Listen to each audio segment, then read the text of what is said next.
Bonjour à tous. Dans cette vidéo, je vais donner des éclaircissements concernant les dimensions et les initiations. Encore hier, je discutais avec une personne qui cherchait des informations un peu dans les textes et qui n'en trouvait pas. Ici, dans les documents que je vais présenter, je vais surtout m'appuyer par rapport à ce qui a été transmis par la théosophie. Donc c'est de l'époque d'Helena Blavatsky vers 1875, sachant que la base de la théosophie vient de la gnose. Donc ici, la gnose que je qualifierais comme la science initiatique antique, qui a été quasiment perdue, parce que quand on regarde les écrits théosophiques, c'est beaucoup, j'ai envie de dire, à un niveau beaucoup de papier pour pas grand-chose, parce que c'est très complexe, c'est très mental, à croire que ça a été créé pour que les gens se fassent des nœuds au cerveau. Moi, pour ma part, j'ai rencontré un théosophe qui m'a expliqué certaines choses, lui qui avait lu un certain nombre de bouquins, et je suis allé vers quelque chose d'assez simple, d'assez pratique, qui est en lien avec le cheminement initiatique. À savoir que il y a un appel à la spiritualité, quand on fait le tour de la matérialité et qu'on voit qu'il y a ses limites, il y a un appel de la spiritualité, et là s'enclenche le chemin initiatique. Je vais d'abord vous montrer un petit peu comment conçoit la théosophie en termes de structuration du monde où nous vivons. Donc ici, ce que vous voyez à l'écran, c'est ce qu'ils appellent le plan physique cosmique. C'est-à-dire que c'est la zone où on vit, et c'est, pour faire simple, c'est ce qui est accessible en tant qu'être humain depuis le monde physique. C'est-à-dire que vraiment les aspects physiques sont au niveau du plan physique que vous voyez ici en bas.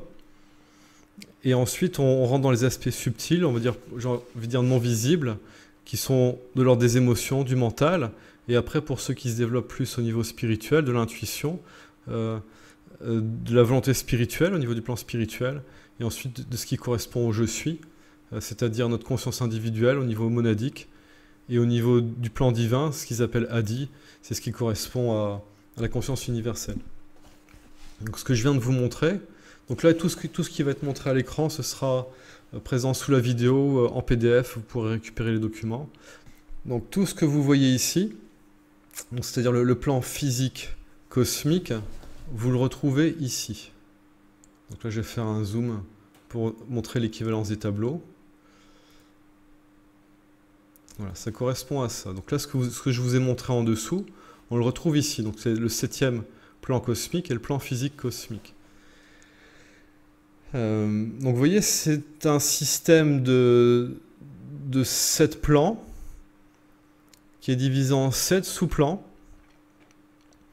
Mais sauf que ces 7 plans physiques cosmiques, ils s'intègrent dans l'ensemble du niveau cosmique,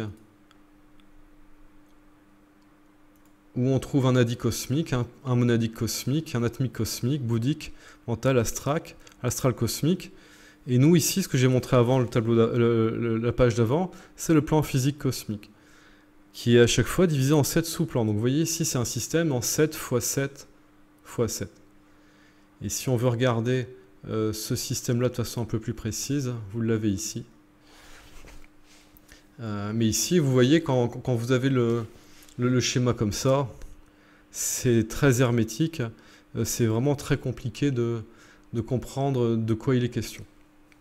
C'est pour ça que je vais prendre un autre tableau, donc là qui m'a été transmis par un théosophe, où déjà on y voit un petit peu plus clair parce qu'il y a une description de ce à quoi correspond chaque sous-plan.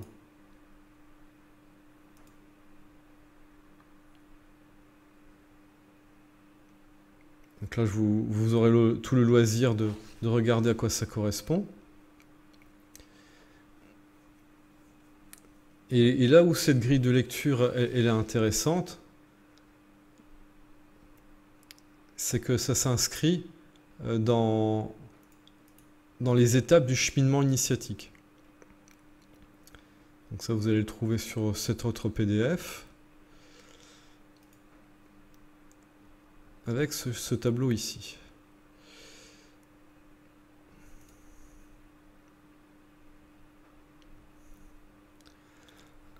Donc ici, vous retrouvez ici tout ce qui correspond au plan physique cosmique, avec le sous-plan physique, psycho-émotionnel, mental, intuitif, de la volonté, monadique et adi. Donc ici, là, c'est le cheminement initiatique pour l'être humain, et ça se passe ici. D'accord? Donc ici, les 7 premières initiations, elles se passent ici. Et une fois qu'on a dépassé les 7 premières initiations, 8e et 9e, a priori, ça se passe au niveau de l'astral cosmique. Donc vous voyez, en termes d'initiation, il y a beaucoup à faire. C'est-à-dire que dès qu'on a terminé le niveau humain, on commence à aller au-delà.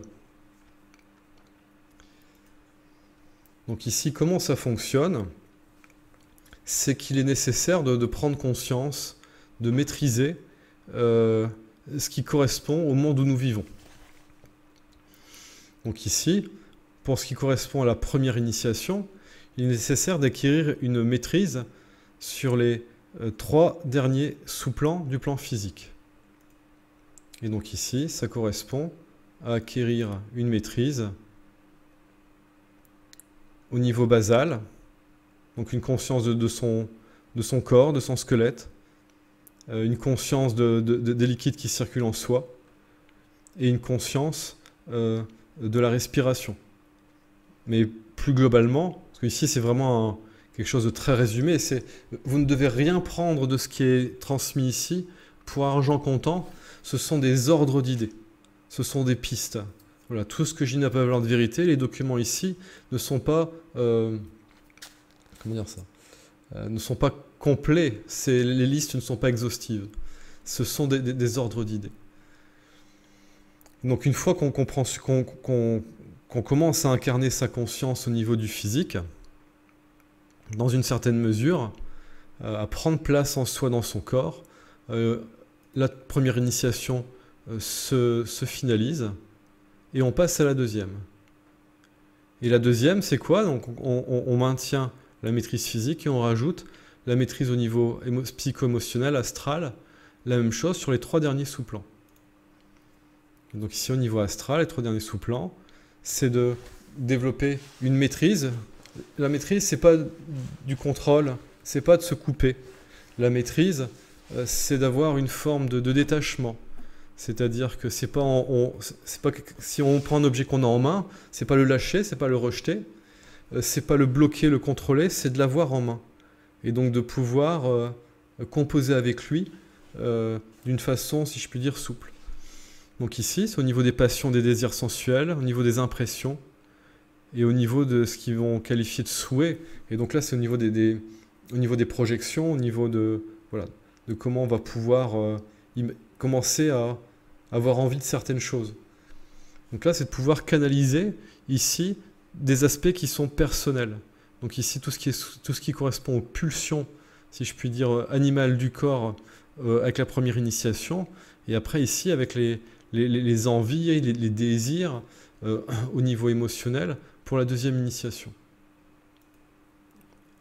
Troisième initiation, donc ça, une fois que c'est fait au niveau psycho-émotionnel astral, la même chose, c'est la maîtrise sur les 3 derniers sous-plans du plan mental. Donc ça, à quoi ça correspond? La même chose. Alors ici, ça va être un peu plus hermétique, c'est la façon dont ça a été posé. Mais globalement, à la 3e initiation, effectivement, c'est le moment où on commence à développer des aspects de clairaudience, de psychométrie, de clairvoyance. Donc psychométrie, c'est la capacité à toucher, à mesurer les choses. Clairaudience, à entendre ce qui est. Clairvoyance, à voir ce qui est. Mais ici, globalement, les 3 derniers sous-plans du plan mental, c'est l'étape où on développe la méditation. Donc si vraiment je veux faire simple, la première initiation au niveau physique, on tâche de développer une forme d'immobilité, c'est de calmer les pulsions. Au niveau astral, c'est également une forme d'immobilité, mais ici c'est en lien avec le fait de ne pas se disperser, que l'émotionnel volatile ne nous disperse pas, donc c'est d'apprendre à se concentrer.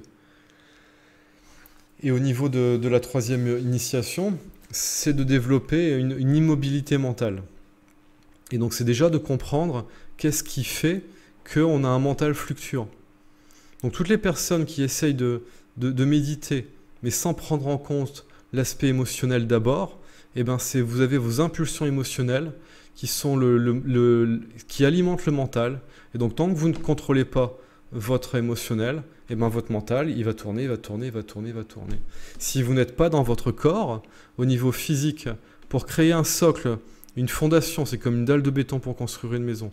Si vous n'avez pas la dalle physique pour que l'émotionnel prenne appui dessus, eh ben vous n'allez pas pouvoir calmer l'émotionnel. Donc c'est vraiment quelque chose c'est comme construire une maison. Il faut d'abord une fondation, le physique. On pose le physique. Et une fois que le physique est posé, on va pouvoir poser l'émotionnel sur le physique qui est posé. Et une fois que physique et émotionnel sont posés, on va pouvoir poser le mental sur la fondation qui est en dessous. Et donc ça, c'est pour réussir à arriver à une forme de silence intérieur. Et ce silence intérieur, cette place qui est faite en neutralisant, donc mettre au neutre les activités physiques, émotionnelles et mentales, ça va faire de la place pour que la présence du je suis, la présence de l'esprit que nous sommes, la présence de la conscience que nous sommes, se manifeste dans le corps. Donc ça correspond à la quatrième initiation. Donc ici, avec la quatrième initiation, on ne se développe plus sur les 3 derniers sous-plans, mais sur les 4 derniers sous-plans. La quatrième initiation, ça correspond au 4e plan, qui est le plan intuitif. Donc vous voyez, il y a une logique graduelle, c'est-à-dire que plus on s'élève dans les plans, plus il y a une élévation dans chaque sous-plan qui se produit. Donc ici, à la 4e initiation, nous avons un développement sur les 4 derniers sous-plans physique, émotionnel et mental, et un développement sur les 2 derniers sous-plans au niveau du plan intuitif bouddhique. Et ici, qu'est-ce qui est décrit? C'est béatitude, service actif. La béatitude, c'est vraiment quelque chose qui est en lien avec la présence. Et la notion de service actif, c'est en lien avec le fait que c'est le moment où on dépasse ce qui concerne la personnalité ego pour rentrer au niveau de la conscience individuelle qui correspond au je suis. Donc c'est généralement à ce moment-là que les personnes sont appelées à enseigner et à faire de l'accompagnement des personnes. Donc si je puis dire, toutes les personnes qu'on va trouver dans le monde de la spiritualité qui commencent à avoir une certaine renommée, généralement, c'est qu'elles ont réalisé la 4e initiation, et donc ça leur donne une base en termes de conscience, une base en termes de présence. La 3e initiation, c'est ce qui permet de commencer à visualiser dans le corps, dans l'espace et dans les dimensions, à diriger en conscience l'énergie. Et donc là, c'est vraiment à ce moment-là qu'on commence à devenir vraiment performant en termes de conscience spirituelle et de conscience de l'énergie. Donc ici, la 4e initiation et la 5e initiation. Donc là, après, ça devient un peu plus simple. 5e initiation, c'est les 5 derniers sous-plans. 6e initiation, les 6 derniers sous-plans. 7e initiation, l'ensemble des sous-plans. Donc ici,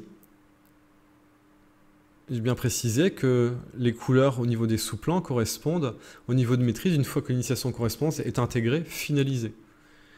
Et donc la première initiation est intégrée lorsqu'il y a la maîtrise, par exemple pour la première, sur les 3 derniers sous-plans. C'est-à-dire qu'on va avoir une révélation de la première initiation, donc c'est ce que j'appelle l'initiation reçue et l'initiation intégrée, il y a toujours un décalage. On va déjà recevoir un degré d'initiation qui nous montre les choses, et après on doit l'intégrer. Donc généralement, quand on mesure, il y a toujours un décalage entre les deux. Moi je compte en dixième, et donc généralement quand je mesure pour une personne, le décalage entre ce qu'elle a reçu et ce qu'elle a intégré, c'est un décalage d'entre 1 dixième et entre 0,1 et 0,5 quoi. Donc, par exemple, si je prends une personne qui a reçu 1,8, donc qui est quasiment en train de recevoir 2, et bien généralement, elle va avoir intégré 1,5 dans ces eaux-là, quoi. Donc je précise ça parce qu'il faut faire attention à ne pas s'illusionner. Ce n'est pas parce que vous avez eu la révélation de quelque chose que vous l'avez intégré. Donc ici, là, ce qui est sur le tableau, c'est en termes d'intégration. Donc de la même façon, en termes d'éveil spirituel, la 5e initiation, ça correspond au point de bascule. Et donc là, en gros, ce qu'on appelle éveil spirituel, c'est le moment où le niveau d'intégration, ça correspond à la 5e initiation. Donc généralement, les personnes ont déjà eu la révélation d'un peu plus. Donc ce qui est caractéristique, c'est par exemple qu'une personne, en termes d'intégré, elle est à 4,5 et elle reçoit la révélation de 5. Donc c'est à ce moment-là qu'elle commence à comprendre qu'est-ce que c'est l'éveil, mais elle n'a pas encore vécu l'éveil. Elle en est très proche, et quand elle a reçu 5 et que généralement elle est en révélation à 5,5, là ça correspond à l'éveil. Mais ce que j'ai bien précisé ici, c'est que la 5e initiation, c'est le point de bascule, c'est l'éveil spirituel, mais c'est illusoire quand c'est incomplet. C'est-à-dire que l'éveil, pour qu'il soit complet, il est nécessaire que ça se finalise au moins jusqu'à la 7e, afin qu'il y ait une intégration au niveau de Adi, au niveau du plan de l'esprit, au niveau de la conscience christique universelle. Et c'est le grand leurre des personnes qui vivent, qui ont récemment, si je puis dire, entre guillemets, vécu l'éveil, c'est que généralement, on a toujours une révélation par rapport aux aspects suivants. Et donc, au moment où on vit l'éveil spirituel, on a une révélation d'Adi. Donc, on commence à voir Adi. Donc, dès qu'on vit la 5e initiation, on nous prépare déjà à la 7e. Tout comme quand on avait vécu la première initiation, ça nous préparait déjà à la 3e. La 2e nous préparait déjà à la 4e. La 3e à la 5e. Donc c'est pour ça qu'avec l'état de samadhi vécu à la 3e initiation, entre la 3e et la 4e, c'est juste entre les deux, il y a des personnes qui croient qu'elles ont vécu l'éveil, elles n'ont pas vécu l'éveil. À la 4e, on nous donne les révélations par rapport à la 6e, à la 5e par rapport à la 7e, et ainsi de suite. Donc quand on est à un niveau d'initiation, on touche, on perçoit l'initiation au-dessus de nous, et on a une révélation par rapport à deux qui sont au-dessus. Donc ici, c'est vraiment pour dire ne pas prendre ses rêves pour des réalités. Donc ce que j'ai noté ensuite ici, le niveau de contact correspond à l'initiation actuelle plus 1, le niveau de révélation correspond à l'initiation actuelle plus 2. Et également reprécisé, donc ça on le verra aussi dans le tableau, en concernant l'alchimie spirituelle, ce qu'on appelle l'œuvre noire, c'est une voie personnelle par l'ego, donc c'est l'intégration de l'âme qui commence à la première initiation qui se finalise à la 3e. Ce qu'on appelle l'œuvre blanc, la voie mystique par le cœur, par la présence, c'est en lien avec l'éveil spirituel qui commence d'une certaine façon la 4e initiation avec la présence et se finalise à la 6e. Et ensuite l'œuvre rouge qui est la voie occulte par la réflexion et par la conscience. Ça correspond à la réalisation du soi qui commence à la 7e initiation et qui se finalise à la 9e. Donc il y a des personnes qui vivent des états de samadhi au moment où ils passent de l'œuvre noire à l'œuvre blanc, ils pensent qu'ils ont vécu l'éveil. Non, l'éveil, il y a le point de bascule à la 5e, mais l'éveil ça se finalise vraiment à la 6e. Et ils croient qu'ils ont vécu la réalisation du soi, alors que la réalisation du soi, c'est l'étape suivante. Ce sont des choses différentes. C'est pour cela que je fais ces vidéos, parce que nous sommes arrivés à une époque où tout le précis de la science initiatique a disparu. C'est du flou artistique. C'est du flou artistique. On va récupérer des miettes, les miettes de ce qui reste en Orient, que ce soit dans le bouddhisme ou bien dans l'hindouisme. Il reste aussi certaines choses au niveau des sciences occidentales. Et ces miettes-là, on les récupère, on expérimente un peu, on fait sa tambouille. Et c'est ce qui correspond globalement à l'enseignement spirituel actuel. Je ne tire pas sur l'ambulance, je dis qu'il y a à aller beaucoup plus dans le détail et beaucoup plus en conscience pour bien comprendre ce à quoi ça correspond. Ceci étant dit, on va maintenant aller voir le tableau qui récapitule un petit peu tout.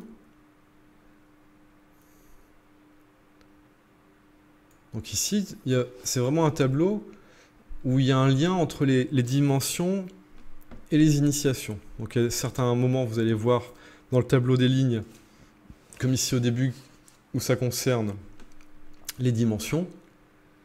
Ensuite, il y a d'autres parties du tableau où ça concerne les initiations. Donc on va prendre dans l'ordre. Première ligne, voilà, où j'ai placé les dimensions. Donc ici, j'ai mis de 1 à 11. Et là, je vais expliquer à quoi ça correspond en géométrie. En géométrie, le point, c'est un espace à 0 dimension. Il n'y a pas de direction, voilà, c'est immobile, c'est une totalité. Il n'y a pas de dimension. Un espace à une dimension, c'est une droite. Alors comment on fait une droite? On rajoute un point. Et donc quand on a deux points, on a une droite, et une droite c'est un espace à une dimension. Et si on veut faire un plan, on rajoute un point qui n'est pas sur la droite. Et là, si on joint tous les points, ça va faire un triangle. Et ce triangle, il définit un plan. Et une fois qu'on a un plan, il suffit de remettre un point à un autre endroit que sur le plan, et ça va définir un espace tridimensionnel. Et comment est-ce qu'on peut concevoir un espace à 4 dimensions? Et ici, ça correspond à un mobile. Donc, c'est-à-dire que on peut se représenter un objet à 4 dimensions comme étant un objet à 3 dimensions qui se déplace sur une droite. D'accord? Donc ici, comment on comprend ça? C'est qu'un espace à 3 dimensions, en fait, c'est un espace à 3 dimensions, c'est comme s'il était placé sur un point qui ne bouge pas. Pour pouvoir faire bouger l'espace à 3 dimensions, on rajoute une dimension, donc c'est un objet en 3 dimensions qui se déplace sur une droite. Si on rajoute un point, donc c'est toujours le même système, on parle d'un point, on remet un deuxième point, ça fait une droite, ça on refait un plan d'espace 3D, et en fait les dimensions, elles se construisent comme ça. Donc la quatrième dimension, c'est un objet en 3 dimensions sur une droite, la cinquième dimension, c'est un objet en 3 dimensions sur un plan. C'est la façon dont on se représente les choses, hein. Et la sixième dimension, ça correspond à un objet en 3 dimensions qui se déplace lui-même dans un espace à 3 dimensions. Et après, quand on rajoute une dimension, ici c'est un peu différent. C'est-à-dire que ici, on peut se le représenter comme septième dimension. C'est des objets en 3 dimensions qui se déplacent dans des multi-espaces. Donc là, c'est comme si il y avait des plans en feuillet et que c'est plusieurs objets sur des plans en feuillet. Donc après, j'ai mis des petits points parce que là, ça commence déjà, septième dimension, ça commence à être compliqué à conceptualiser. Les autres, encore plus. Et déjà, si vous comprenez les premières, c'est le plus important.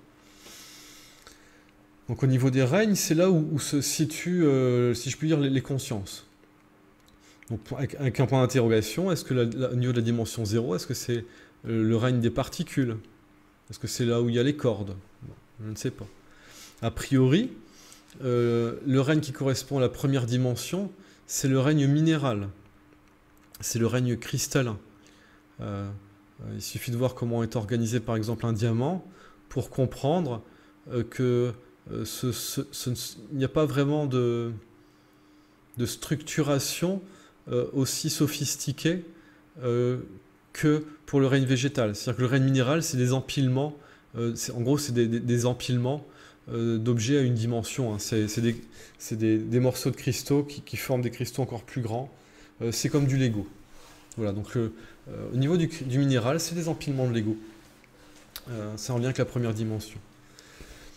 La deuxième, le règne qui correspond à la dimension 2, c'est le règne végétal, qui est associé à des plants.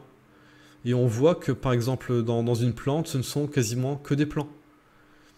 On voit les plans au niveau des feuilles, et dans les plans, c'est-à-dire que chaque dimension inclut les dimensions précédentes.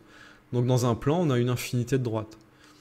Et donc on voit qu'il y a des nervures dans les feuilles des plantes.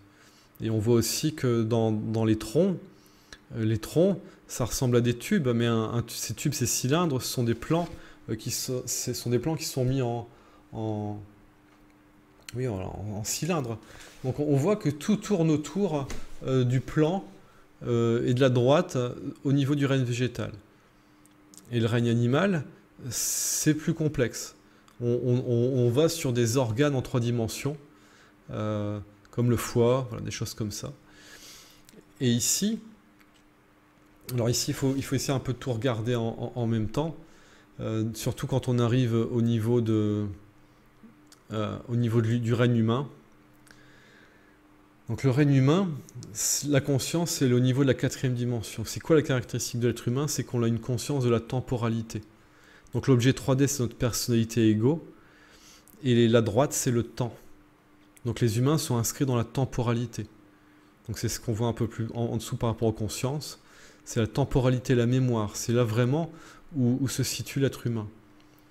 Concernant les animaux, ils sont beaucoup plus présents au niveau de l'instant présent et au niveau des émotions. Nous, on est plus dans des raffinements d'émotions qu'on appelle sentiments.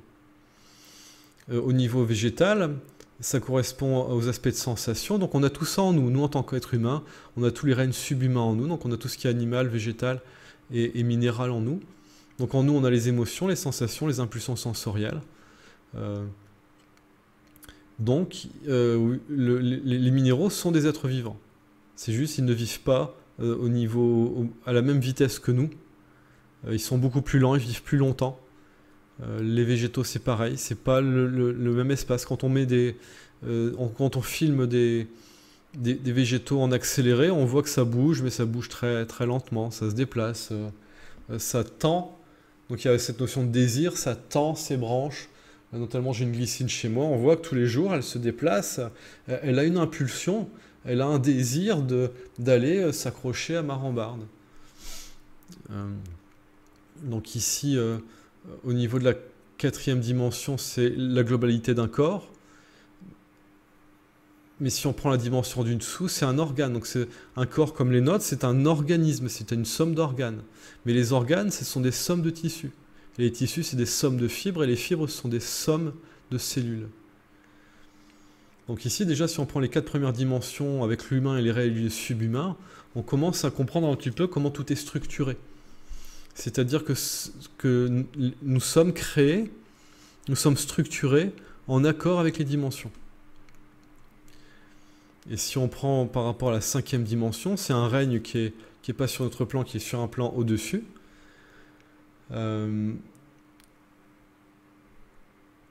Donc c'est pour ça que j'ai mis stellaire en point d'interrogation. Et au niveau de la conscience, une conscience de 5e dimension, on commence à avoir conscience non plus seulement de notre corps physique, mais des incarnations multiples. Donc ça, c'est un petit peu plus complexe. C'est-à-dire qu'on commence à le vivre, mais je pense que c'est pas encore conscient. C'est plutôt une intuition que, moi, si incarnation multiple, oui, c'est de se voir dans les rêves.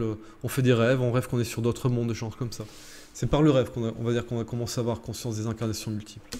Et après, en conscience des 6e dimensions, là, on commence à avoir conscience des vies antérieures. Vous voyez, il y a une glande qui est associée à chaque dimension.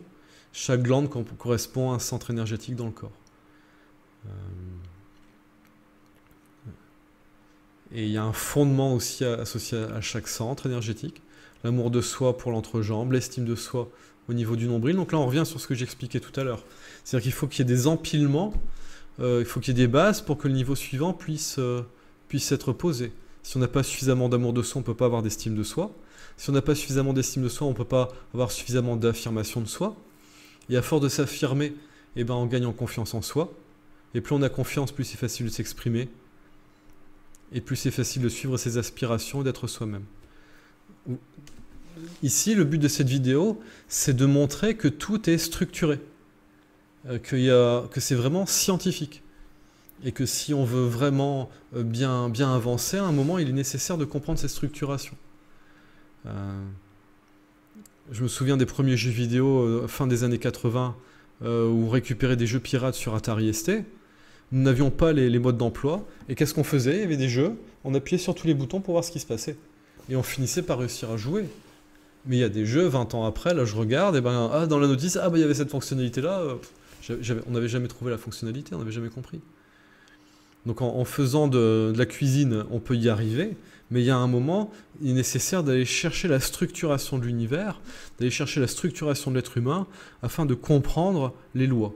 Donc c'est le fameux « connais-toi toi-même et tu connaîtras l'univers et les dieux ». Et voilà, c'est comme nous sommes des microcosmes à l'image du macrocosme. Voilà, comprendre l'un ou l'autre, ça permet de tout comprendre. C'était notamment Léonard de Vinci qui invitait à regarder la nature et à comprendre le monde afin de permettre de comprendre qu'est-ce que la vie et qu'est-ce que nous sommes. Donc maintenant, on va aller un peu plus bas dans le tableau avec les initiations. Donc là, c'est tout ce qui est grisé. Donc les initiations qui sont indiquées de 1 à 10, 1 à 11, mais 11, j'ai pas rempli. La première ligne, c'est ce qui correspond au grade, au degré, que l'on va retrouver généralement dans les sociétés initiatiques, qu'elles soient traditionnelles occidentales comme franc-maçonnerie, Rose-Croix et ainsi de suite, ou que ce soit au niveau des religions, du catholicisme ou autre, ou par exemple l'hindouisme ou le bouddhisme. Donc lorsque la personne n'est pas sur le chemin initiatique, on le qualifie de profane.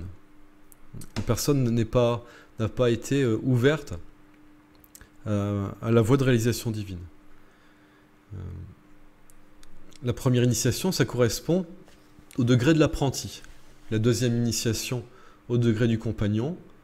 La troisième initiation, ce qu'ils appellent maître de façon pompeuse, par exemple en franc-maçonnerie, c'est le grade de l'initié. L'initié, c'est celui qui est vraiment engagé sur le chemin. Donc dans la théosophie, ils considèrent que la première initiation majeure, la première vraie initiation, c'est la troisième initiation. Et que les deux premières initiations, les deux premiers grades, sont vraiment des grades d'apprentis, de ceux qui se mettent en route sur le chemin. Donc l'initié, il est initié à son âme. Donc un initié, c'est quelqu'un qui se vit en tant qu'âme. Troisième initiation, ça correspond au moment où il y a l'intégration de l'âme. Donc ça, c'est ce qu'on voit un peu plus bas au niveau de la ligne des étapes, intégration de l'âme. L'intégration de l'âme qui se fait progressivement sur les 3 premières initiations, et ça se finalise à la 3e initiation. Et donc ici, ces 3 premières initiations, la dynamique, c'est d'assouplir tout ce qui correspond à l'ego, à nos mécanismes de défense, à nos identifications au profit de l'âme. Donc c'est commencer à se désidentifier de l'ego pour pouvoir s'identifier à l'âme. Au niveau alchimique, c'est ce qui correspond à l'œuvre noire. Donc c'est vraiment l'étape du récipiendaire, c'est celui qui est préparé pour l'initiation. Au niveau de la conscience, c'est une conscience qui est avant tout personnelle, vu qu'elle est centrée au niveau de l'ego. Au niveau des profanes, les profanes, donc ceux qui ne sont pas ouverts à leur âme, ont tendance à fonctionner en conscience de masse, donc c'est une conscience qui est celle du conformisme, en lien avec les égrégores. On va prendre des personnes, des jeunes âmes classiques, elles ne vont pas se poser de questions, elles vont parfois même de façon caricaturale copier le mode de fonctionnement de leur famille, de leur quartier, de leur groupe social, faire un type d'études, se destiner à un type de fonction, faire des enfants, voilà. Vous voyez, vraiment quelque chose de très très basique, c'est une programmation, quoi. Ne réfléchissent pas, elles font comme tout le monde. Parce que pour elles, c'est comme ça qu'on vit. Ça, c'est la conscience de masse, et ça, ce sont des égrégores. C'est pas l'âme profondément, c'est pas la conscience divine qui les dirige, c'est la programmation humaine. C'est le même type de programmation qui fait que comment ça s'appelle ? Une araignée, elle n'a pas une maman araignée qui lui apprend à faire une toile. Elle a une forme de programmation inscrite en elle. Les chats, c'est pareil. Vous prenez n'importe quel chat en France, c'est des copier-coller parce que ce sont des chats. Ils ont une conscience de masse en lien avec des aspects de type égrégore qui sont des programmations de base pour les faire fonctionner. Donc pour les profanes, les personnes qui ne sont pas engagées sur le chemin de la réalisation divine, leur mode de philosophie, c'est le matérialisme. Le matérialisme, c'est la matière prévaut sur le reste. C'est que Dieu a été inventé par l'homme. Le matérialisme, c'est ça. C'est que c'est le cerveau qui génère des choses chimiques et ça fait des lumières et les gens se font croire que c'est Dieu. Ça, c'est comme ça que le matérialisme conçoit les choses. Le matérialisme, c'est que nous sommes des êtres humains qui avons des expériences spirituelles. Ça correspond au matérialisme. Au niveau de l'œuvre noire, avec les récipiendaires, apprentis, compagnons, initiés, ici, c'est centré sur l'humain. Donc la philosophie, c'est l'empirisme. C'est nous sommes l'homme. Parce que c'est centré sur la personnalité humaine. Donc ça, c'est l'œuvre noire. Ensuite, on a l'œuvre blanc qui est la voie mystique, avec les initiations 4, 5, 6. Et ici, on trouve à la 4e initiation ce qui correspond au renonçant, parce que le nom qui est attribué à la 4e initiation, c'est la renonciation.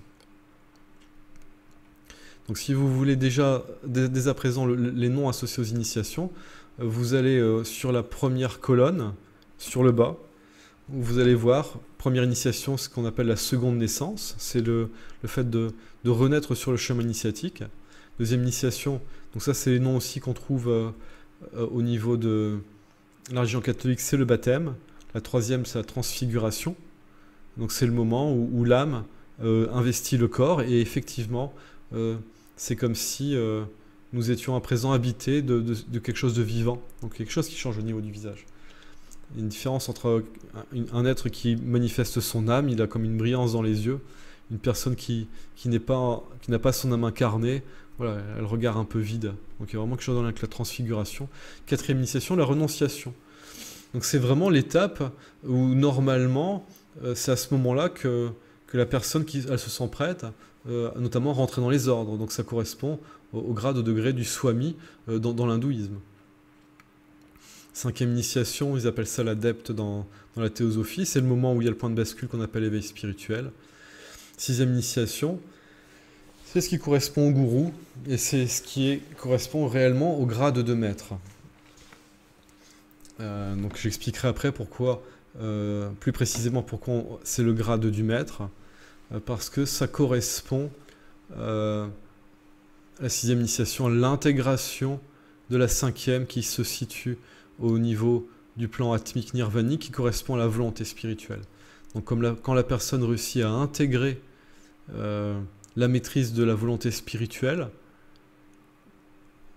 à juste titre, elle est qualifiée de maître parce qu'elle n'est pas maître des autres, maître sur les autres, elle est maître de elle-même.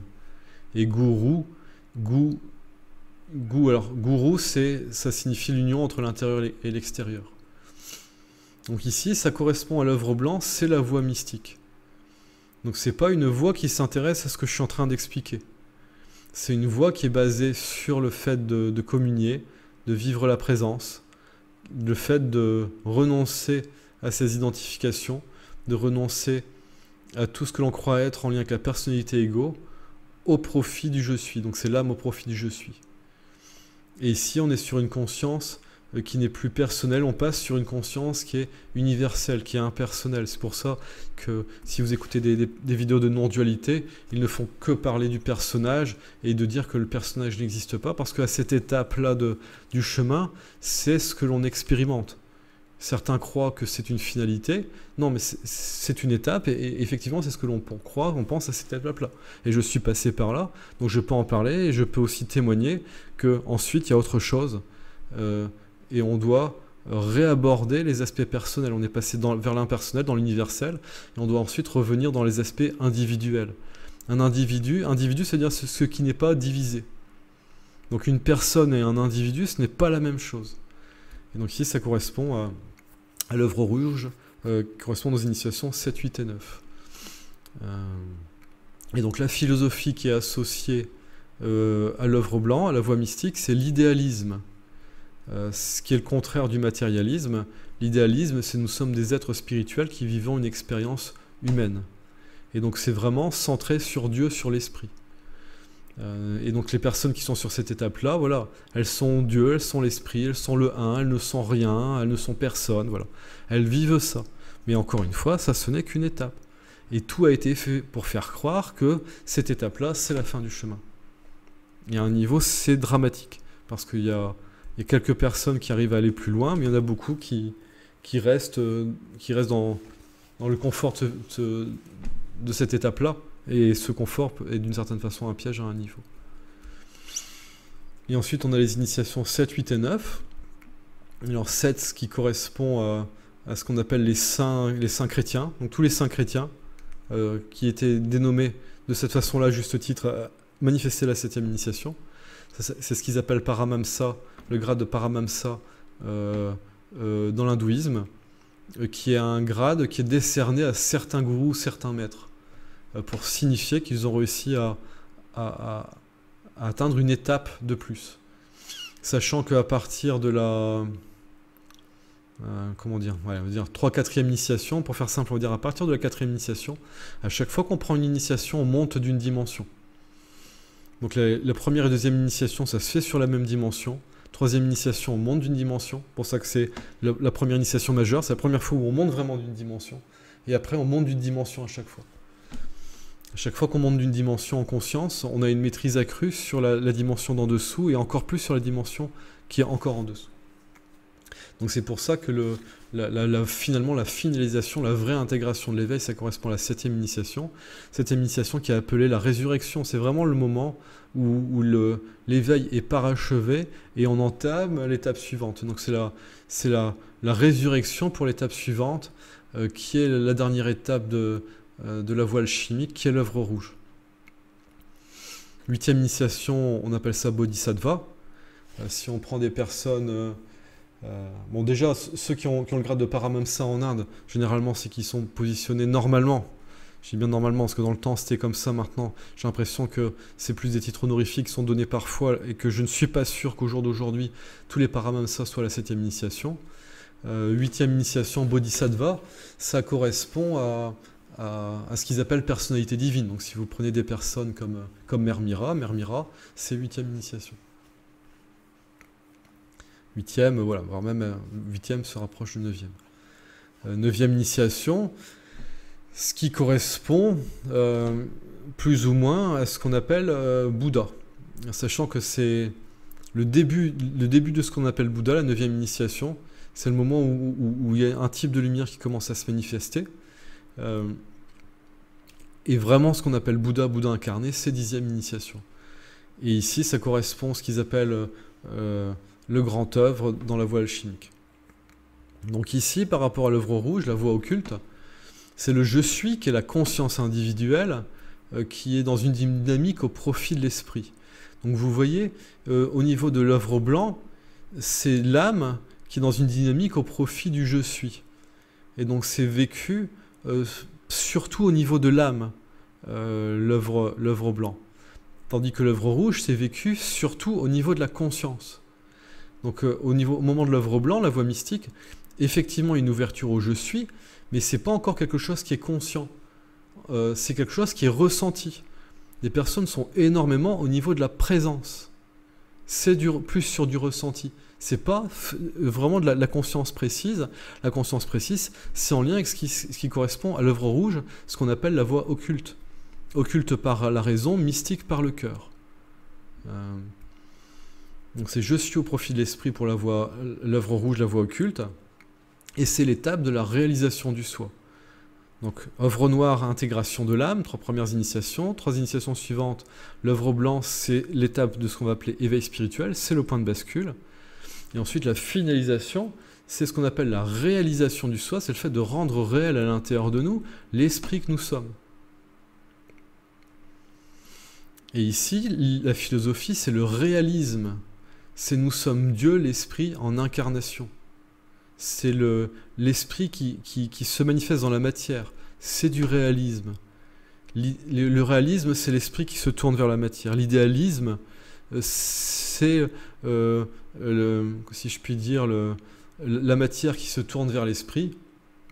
L'empirisme, c'est l'homme qui est centré sur lui-même et sur son expérience. Et le matérialisme, c'est juste la matière. L'individu existe à peine au sein de la matière. Donc, vous voyez, c'est vraiment une progression de conscience. Alors maintenant, on va arriver sur quelque chose d'un peu plus subtil, ou dire peut-être un peu moins abordable. Donc je vais quand même l'évoquer, mais plus rapidement. C'est d'expliquer que les dimensions sont associées avec des niveaux d'existence dans les mondes des formes. Et que globalement, ce que nous on appelle la Terre, c'est ce qui correspond à la 4e dimension, la Terre, ce qu'ils appellent la Terre du milieu, Midgard dans la tradition nordique, c'est le 4e monde, c'est le 4e plan, c'est la 4e dimension. Et ensuite, on a des dimensions des plans des mondes en dessous de la Terre, et on a des dimensions des mondes au-dessus de la Terre. Donc en dessous de la Terre, ce qu'on va appeler les mondes souterrains, c'est pour les dimensions. En fait, ce qu'il faut comprendre, c'est qu'associé aux dimensions, il y a des plans. Ce que j'ai appelé en lien avec les mondes des formes.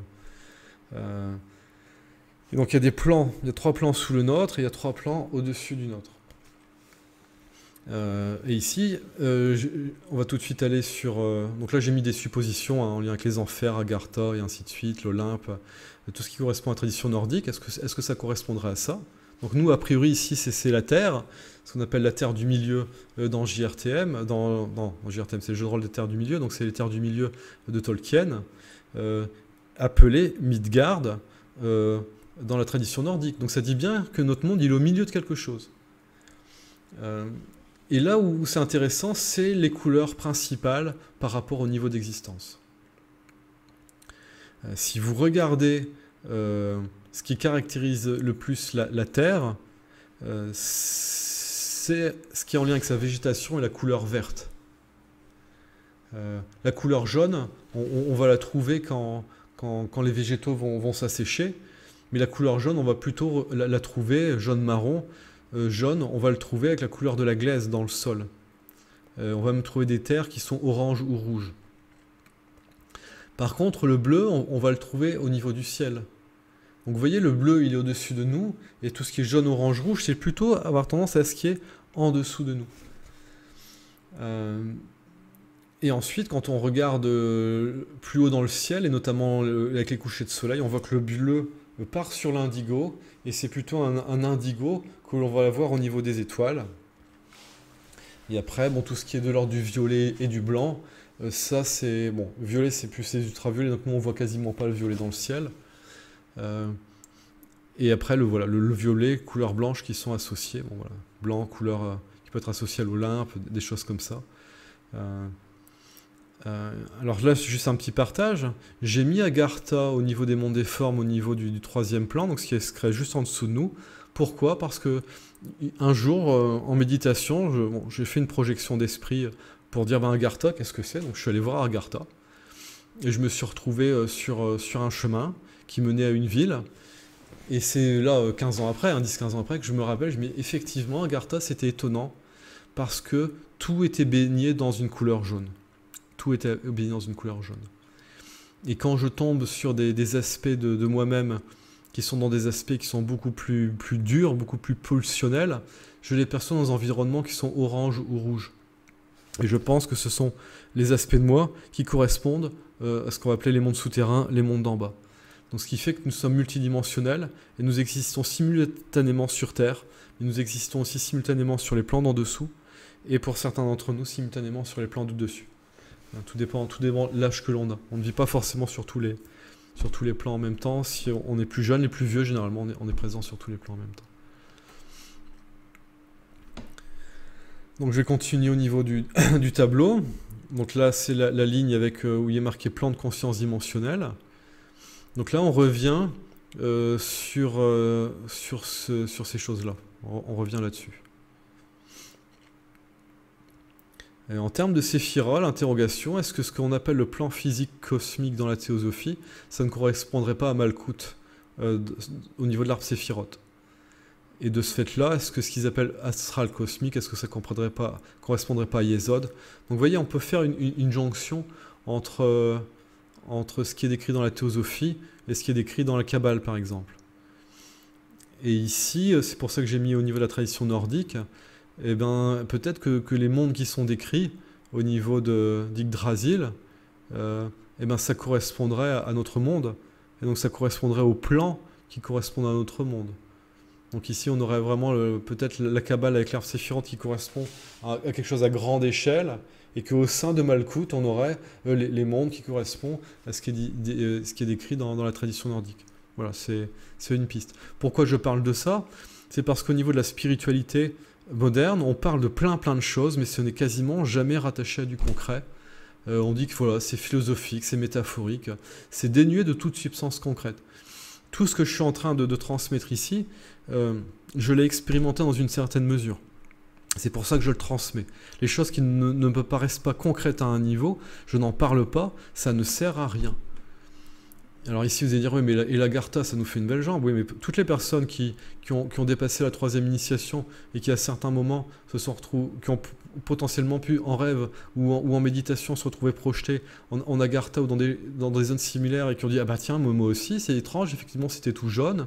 Et effectivement, quand je suis dans d'autres mondes où je vais en enfer, effectivement, c'est tout rouge-noir, c'est rouge sombre. Ah bah alors, est-ce que ce serait ça? Oui, ben oui, est-ce que ce serait ça? Oui, mais les centres énergétiques, ils sont associés aux couleurs en même temps.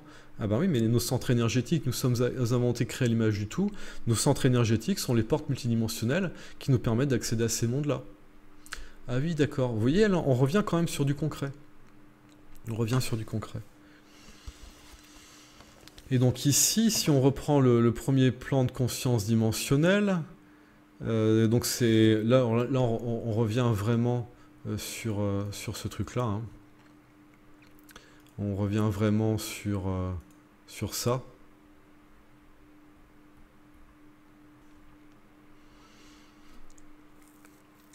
Donc ici, premier plan en lien avec les aspects physiques de pulsion et d'instinct. Le deuxième émotionnel astral, c'est les désirs, les attachements. Au niveau du troisième plan de conscience dimensionnelle, c'est l'intellect, le mental concret et l'analyse. Donc je le répète, hein, on est vraiment le faire ici, on est vraiment là-dessus.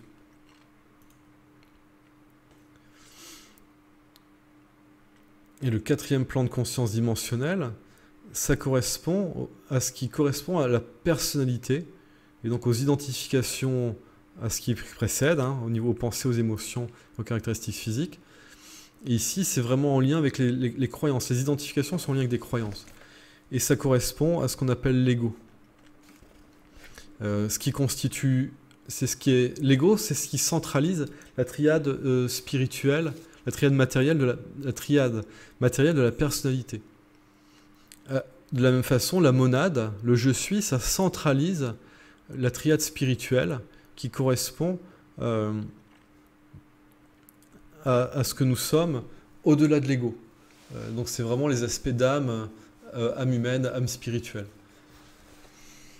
Donc ici, une fois qu'on réussit à dépasser les identifications au niveau de la personnalité égo, donc ça c'est vraiment tout le challenge de dépasser les identifications au niveau de la personnalité égo, c'est deuxième, troisième initiation. Une fois qu'on dépasse cela, on accède au mental divin, au mental abstrait. Donc ça c'est quatrième initiation. Et c'est à ce moment-là qu'on commence dans le silence à avoir une intuition qui est très très développée. Donc ça c'est le mental divin, mental abstrait, et après l'intuition c'est au-delà du mental. Donc c'est vraiment à ce moment-là où il y a un petit peu des deux qui se produisent, quoi. C'est-à-dire qu'on a les intuitions qui en sont ensuite traduites au niveau du mental abstrait pour pouvoir être transmises à notre conscience humaine. Sixième plan de conscience dimensionnelle, donc ce qui correspond à la conscience de sixième dimension. Donc ça correspond au niveau bouddhique. Et c'est le plan de l'âme humaine. Donc ici, conscience de troisième dimension, ça correspond à une conscience de type animal. Conscience de quatrième dimension, c'est une conscience qui est humaine, qui est ancrée dans le temps, dans la temporalité, avec une identification. C'est-à-dire que ma personnalité, comment je m'identifie, c'est un regard que j'ai sur moi-même qui n'est pas dans l'instant, mais qui est dans la temporalité. C'est dans ce que j'ai construit dans ma vie, de la façon dont je me vois maintenant depuis le présent dans le passé, et de la façon dont je me conçois dans le futur. Conscience de quatrième dimension. Conscience de cinquième dimension, c'est ce qui permet de faire des plans de vie, c'est-à-dire qu'on a une temporalité au niveau de la quatrième dimension, c'est notre ligne de temporelle, c'est-à-dire qu'on a des projets, si on ne change rien, eh ben, c'est un chemin qu'on a tracé. Des personnes qui se sont dit, ben voilà, moi je vais reprendre la boulangerie de mon père, je vais me marier avec la voisine qui veut bien être le mari de la boulangère, la femme du boulanger, et on va faire notre vie comme ça. Il y a des personnes dans les villages, elles font ces vies comme ça. C'est-à-dire qu'il n'y a pas de... Elles font un plan et elles s'y tiennent, et elles ne sont pas forcément à se dire à un moment, je vais passer à autre chose. Elles disent, ben non, c'est comme ça, on ne peut rien y faire, voilà. Donc tout ce qui est de l'ordre de la fatalité, c'est des consciences qui ne vont pas au-delà de la conscience de de quatrième dimension, conscience cinquième dimension, on commence vraiment à devenir maître de sa vie, à pouvoir organiser les choses. Et ensuite, conscience sixième dimension, si on est vraiment en conscience de l'âme humaine, c'est là où on a accès aux vies antérieures. Si on revient un peu plus haut au niveau des consciences, vie antérieure, conscience de septième dimension, niveau atmique nirvanique, plan de la volonté spirituelle, âme spirituelle, c'est là où on commence à avoir accès aux vies multidimensionnelles. Donc les personnes, juste avant de vivre l'éveil, correspondant à la quatrième initiation, on commence à avoir accès aux vies antérieures, quatrième initiation. Et quand on vit l'éveil, on commence à avoir notre aperçu les vies multidimensionnelles. Mais généralement, j'en ai discuté avec certaines personnes, elles en tiennent à peine compte. Pour elles,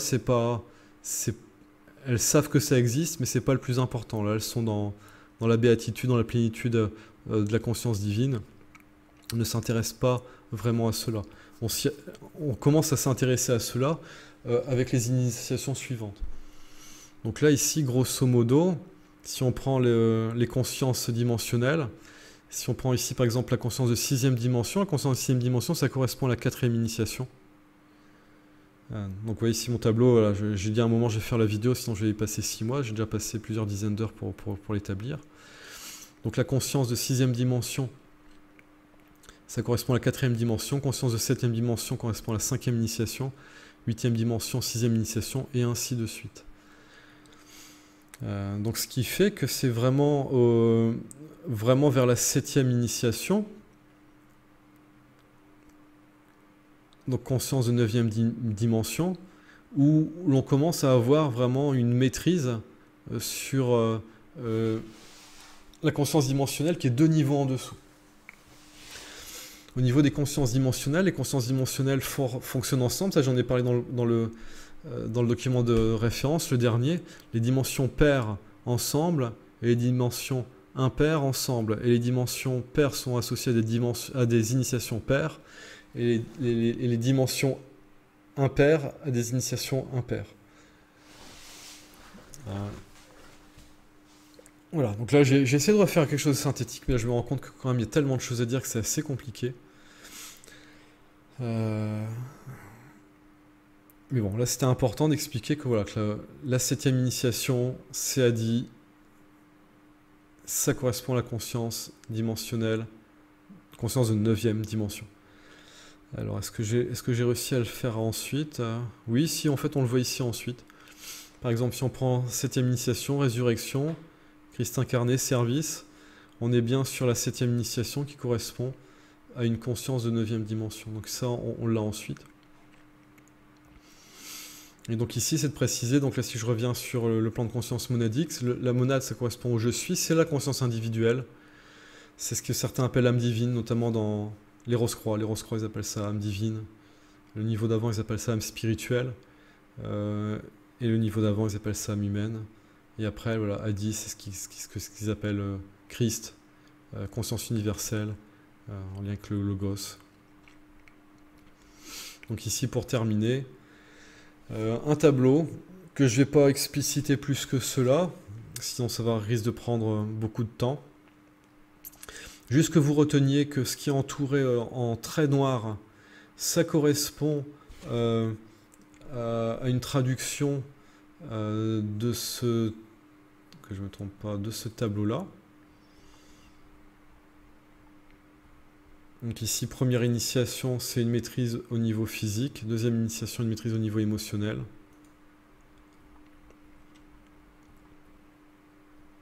Première initiation, une maîtrise au niveau physique. Deuxième initiation, maîtrise au niveau émotionnel. Troisième initiation, une maîtrise au niveau mental. Et là, j'explique un petit peu qu'est-ce qu'il y a besoin de développer pour pouvoir accéder à finaliser la première initiation avec la maîtrise physique, maîtriser les pulsions, les instincts, les appétits, l'immobilité, la souplesse. Et déjà, dès la première initiation, on a déjà des révélations pour les dimensions, donc les consciences dimensionnelles au-delà.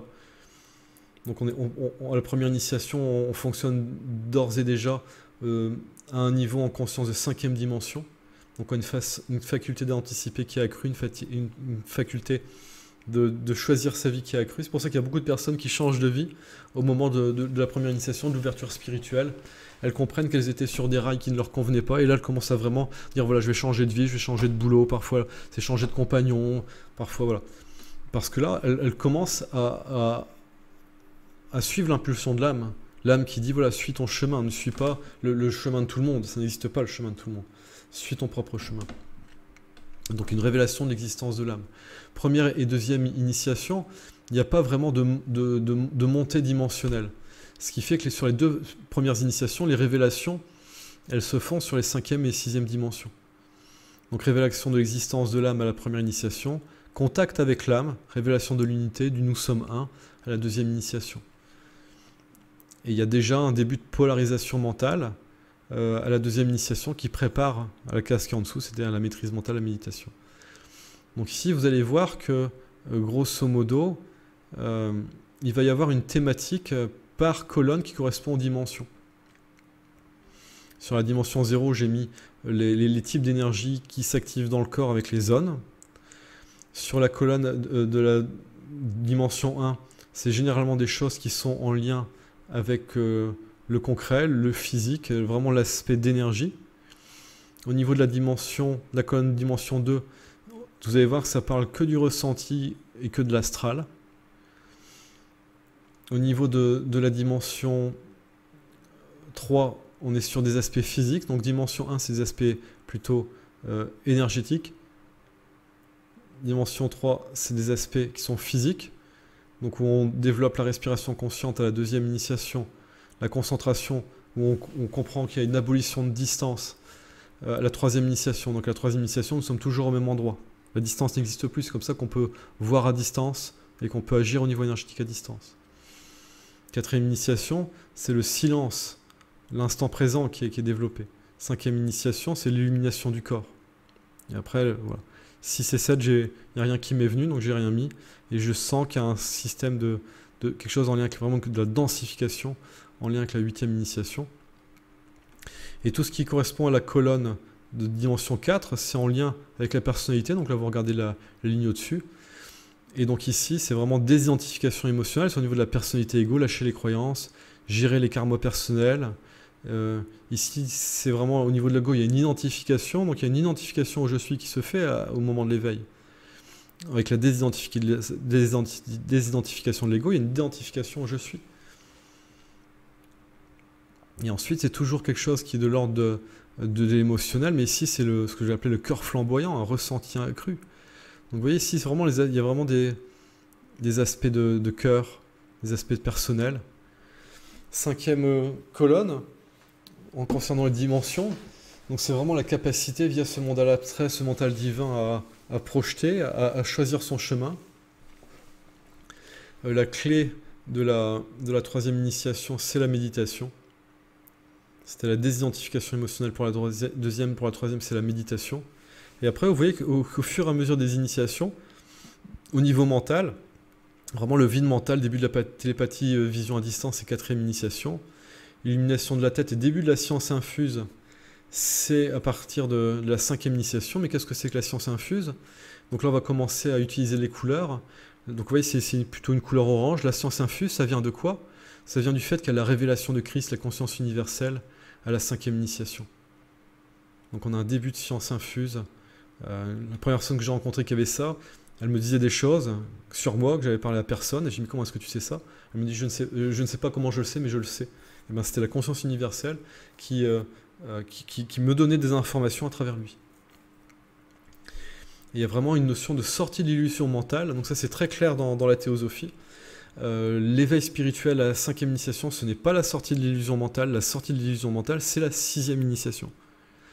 Donc la plupart des personnes qui n'ont pas intégré la 6e initiation, elles sont dans une forme d'idéalisme, elles sont dans une forme de spiritualité idéale, qui n'est pas une spiritualité concrète.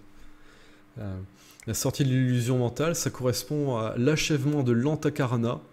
Et l'antakarana, c'est ce qui fait le pont entre la personnalité humaine, notre personnalité égo, et l'esprit. Et donc quand ça se parachève à la 6e initiation, et ben là on renaît au niveau de l'esprit, avec cette notion de résurrection, 7e initiation. Et c'est pour ça que j'ai marqué accès à l'information à la 7e initiation. Et encore une fois, si on prend la couleur orangée, ça renvoie au fait que Christ qui a été révélé, conscience universelle qui a été révélée à la 5e, qu'on a commencé à toucher, à sentir à la 6e, ça s'intègre dans le corps à la 7e initiation. Voilà, donc dans la théosophie, voilà, ce qu'ils appellent Christ, c'est, eux ils disent Christ, c'est 8e initiation. Ce qui n'est pas faux, parce que Christ, ça commence à s'incarner à la 7e, et ça finit de s'incarner quand la 7e est terminée. Quand la 7e est terminée, c'est le début de la 8e.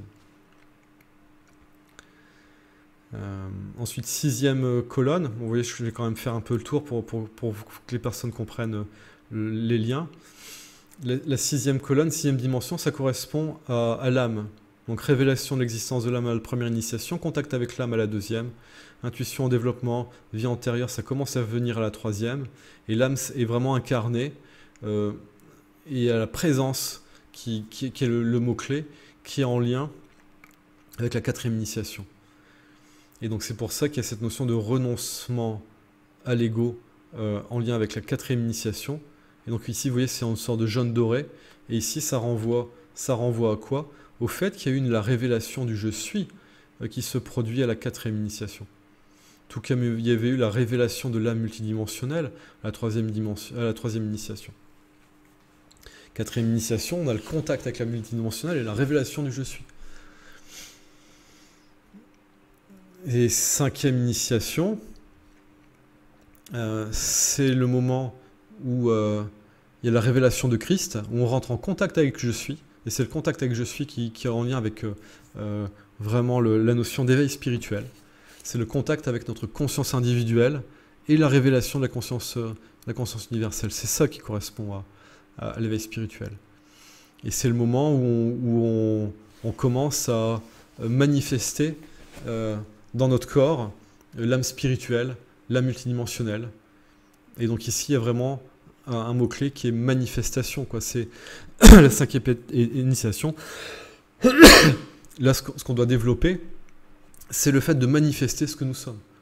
Le mot-clé de la 4e initiation, c'était la présence. Le mot-clé de la 3e initiation, c'est la méditation. Et ici, c'est la manifestation. Quand on vit l'éveil spirituel, on ne doit penser qu'à une seule chose, c'est manifester notre conscience, manifester l'esprit dans notre corps. Et comment on le fait? On le fait par la volonté spirituelle qui correspond au plan atmique nirvanique. Donc là, vous remontez dans la colonne par rapport aux lignes du dessus, atmique nirvanique, volonté âme spirituelle, ça correspond à cette colonne-là. Donc on développe notre volonté spirituelle, notre intention pure pour manifester que cela soit et cela est. Et ça, quand c'est concrétisé, ça correspond à la 6e initiation, et c'est pour ça qu'on qualifie de maîtres les personnes qui manifestent la 6e initiation, par leur volonté pure que cela soit et cela est. Donc là, on est sur la 5e initiation. 6e initiation, donc je continue de descendre là au niveau des gros pâtés noirs qui entourent. 6e initiation, donc c'est la conscience de 8e dimension. C'est l'intégration du je suis, c'est-à-dire qu'il y a une révélation du je suis à la 4e. Donc là, on est toujours sur ce qui est doré. Révélation du je suis à la 4e, contact avec le je suis à la 5e, intégration du je suis à la 6e. Et ici, j'ai mis une couleur plutôt violette, en lien avec un aspect plus concret du je suis, donc avec une identification du je suis qu'on voit ici sur la ligne de la 5e initiation, c'est ça, dans la 4e colonne. Et ce je suis qui s'intègre à la 6e, et quand c'est finalisé, il y avait vraiment cette résurrection, parce qu'on est vraiment cette conscience incarnée, ce je suis incarné à la 7e. Et donc ici, 7e initiation, c'est ce que j'ai noté, c'est fin de la création du corps de gloire, donc 6e colonne. Le corps de gloire commence à se construire à la 4e initiation, c'est quand on lâche au niveau de l'ego, on commence à vivre en tant qu'âme, et là on commence à construire le corps de gloire, qui est la concrétisation du je suis dans le corps.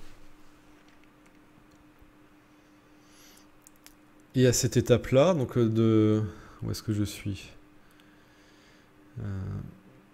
à cette étape-là de septième initiation, il y a une désidentification au je suis qui s'enclenche parce qu'il y a la révélation de l'esprit dans la 11e colonne. Donc ça c'est en jaune. Il y a une révélation de l'esprit qui se fait. Cette révélation de l'esprit, ça crée une foi qui est très grande. Donc ça c'est dans la 7e colonne. Christ. Donc là c'est en rouge. Révélation de Christ, donc 9e colonne. À la 5e initiation, contact avec Christ. À la 6e. C'est le contact avec Christ, avec la conscience universelle qui est en lien avec la sortie de l'illusion mentale, parce que l'antakarana, qui était le point de jonction entre Christ et la personne, est finalisé. Donc 9e colonne, contact avec Christ, et 7e initiation, Christ incarné. Et donc là on est vraiment dans la relation de service, parce que Christ c'est la conscience universelle. Donc on ne se conçoit plus comme un individu séparé, on se conçoit comme une partie du tout. Donc on est vraiment une goutte d'eau dans l'océan. On commence vraiment à être une goutte d'eau dans l'océan à ce moment-là. Tout au moins en conscience. Tout au moins en conscience. En énergie, c'est ce qui correspond à la 9e initiation.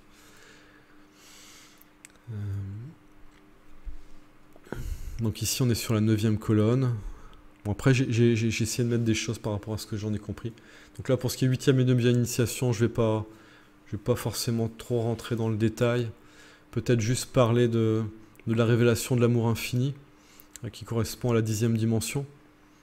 Donc, amour infini, c'est pour moi la vraie, véritable appellation de ce qui est nommé amour inconditionnel. Infini, c'est beaucoup plus parlant pour moi. Donc, vous voyez tout ce qui est dimension et initiation paire. On est plutôt sur des aspects d'amour, sur des aspects de présence, et tout ce qui est pair, c'est plutôt sur des aspects de conscience. Donc révélation de l'amour infini à la 6e initiation, contact avec l'amour infini à la 7e, et intégration de l'amour infini à la 8e. Et donc là, quand vous pensez à des personnes comme Ama, comme Mère Mira, ou d'autres personnalités divines qui manifestent l'amour infini, bah oui, eux, ça correspond à la 8e initiation, l'amour infini. Intégré, et là, normalement, c'est le mot-clé, c'est responsabilité.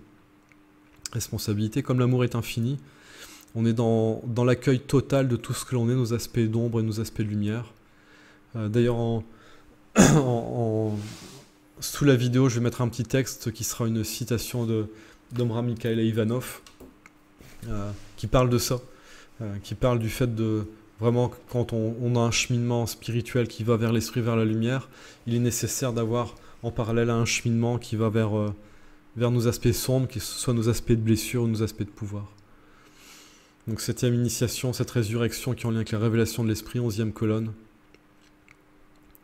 Et ensuite, c'est un contact qui se fait avec l'esprit à la 8e, dont je ne l'ai pas noté, mais c'est contact avec l'esprit. Et 9e initiation, voilà, c'est vraiment l'esprit que nous sommes qui se manifeste. Donc c'est là le mot-clé, c'est existence. C'est-à-dire que exister, c'est quelque chose de très profond.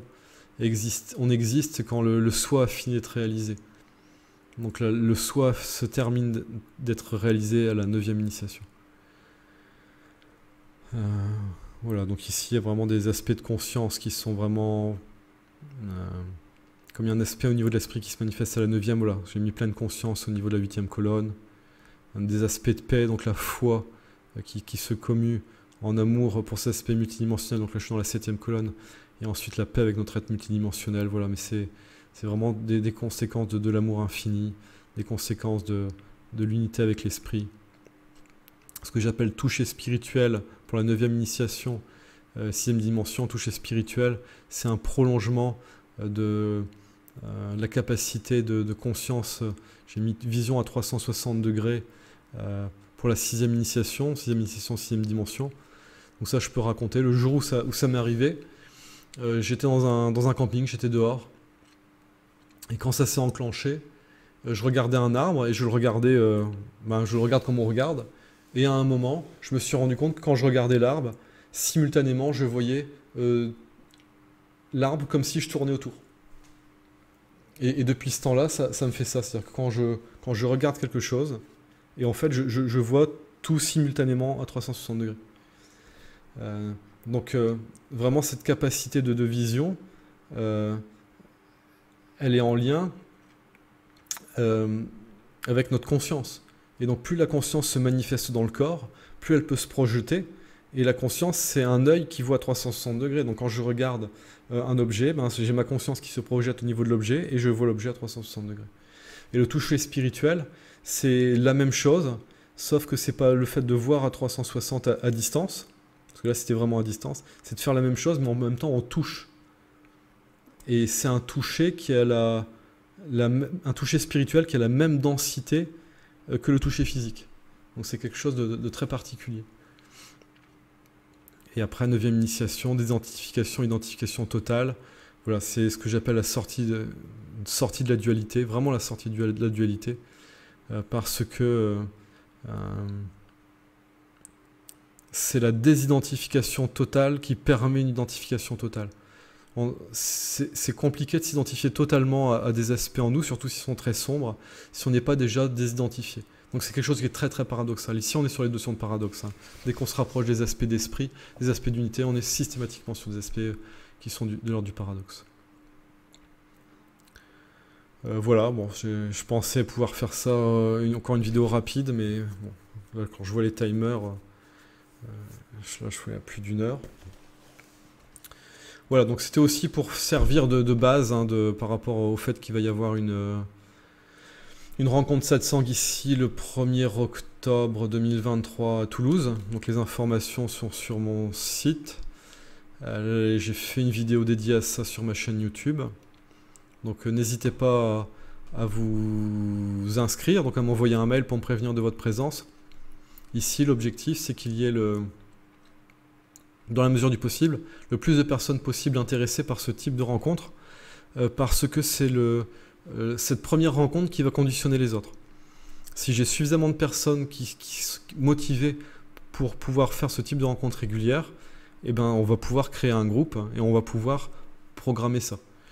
Donc si vous êtes intéressé, essayez de prendre le premier train, parce qu'on ne sait pas forcément quand est-ce que aura lieu le deuxième.